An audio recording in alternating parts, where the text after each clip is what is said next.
Hello, welcome to my channel or welcome back. In this video, I'm going to give you my recipe on how to make this delicious African bean stew with my secret recipe. Our spiritual being needs a functional, well-equipped vessel to live its purpose. That vessel, our body, needs nourishment and care to be able to attain that purpose. When it comes to holistic well-being, I am all about educating myself first, then sharing things I've learned along the way on my journey of becoming a better and healthier version of myself. If you're working on improving your physical and emotional well-being, you're welcome to join my channel and other social media platforms where you can find tips and recipes on beauty and health the natural way. Welcome to Nature to Tea and hop on board. Okay, so here's the main ingredient, black-eyed peas, and I'm using about a pound of that. And here's the kicker. I use about a cup to cup and a half of pinto bean. This makes this recipe amazingly creamier and way tastier. And I accidentally discovered this once when I was trying to make this and realized that I didn't have enough black-eyed peas, so I decided to add the pinto beans that I had, and it made a huge difference in taste. You guys should try this.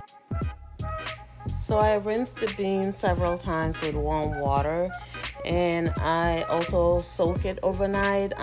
It's best to soak it for at least 6 hours. I would say 6 to 8 hours.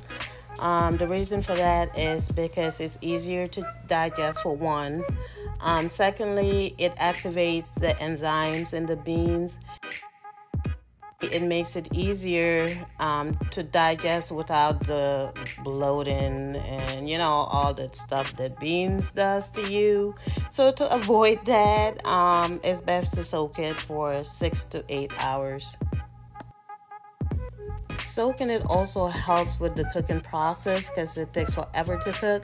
So here I'm just adding the water and soaking it overnight. And I left it at room temperature just because my place is pretty cool. And I'm using a pressure cooker to cook this just because it's faster. It takes about 45 minutes.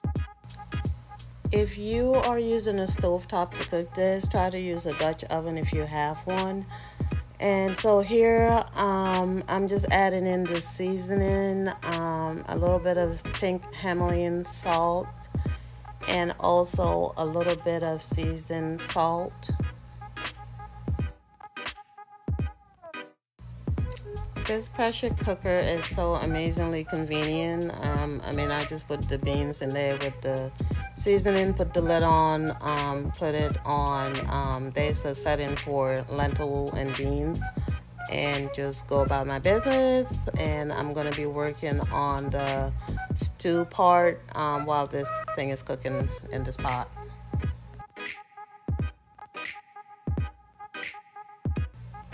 So once everything is set, I'm gonna have some vegetables here.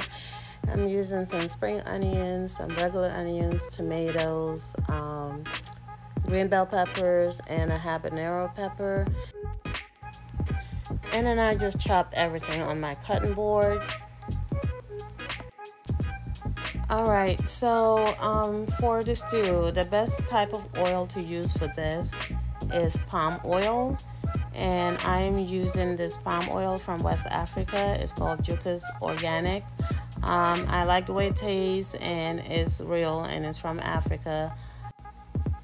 Palm oil also have some nutritious vitamins, including carotenoids, vitamins E and A. So I'm using this skillet that is ceramic, which is the better kind of skillets to use because it doesn't release those chemicals that other non-stick cookware have. This is another palm oil that I recently bought. It's not as potent. It tastes alright, but I'm afraid it's diluted, hopefully not with bad oils. It says it contains no hydrogenated oil, so hopefully that's a fact. So once this heats up, not too much heat though, because it will start to smoke and probably choke you. So once it's like dissolved, like it's melting right now, I'm gonna go ahead and add my vegetables and also my seasonings. I'm gonna be cooking these onions vegetable mix for a while. It tastes better when everything is cooked well and translucent. And these are the seasonings that I'm gonna be using. And also, instead of Maggi Q Jumbo that is full of MSGs and other chemicals, I prefer using the bouillon seasoning. It has no MSGs, natural, it's organic. And for this recipe, I am using the beef base one.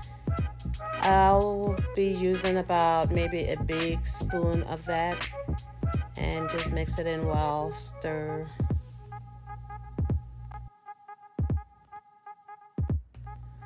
I'll also be adding about a 1/4 cup of tomato paste.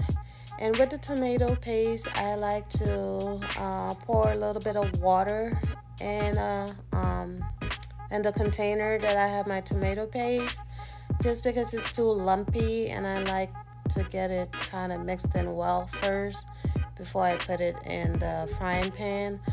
So I'm just mixing it in, and then I'm gonna pour it in with the vegetables. This stew takes about 45 minutes to cook all together. And if you're using a non-stick frying pan, you should be okay. If you need to add a little bit of water to keep it from sticking down the bottom, you can do that. But either way, I went ahead and added a little bit of water just to get a little more saucier, if that's even a word.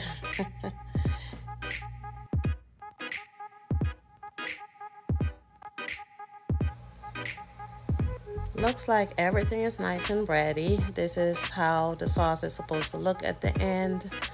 And I'm gonna go ahead and turn it off.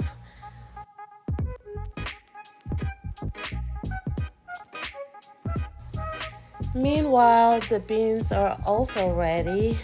And I don't like to cook my beans too dry or too thick, because if I put it in the fridge, the next day it gets very cakey. So I cook it to where it's kind of like a almost really thick soup kind of thing. I'm going to show you guys a little bit so you can see.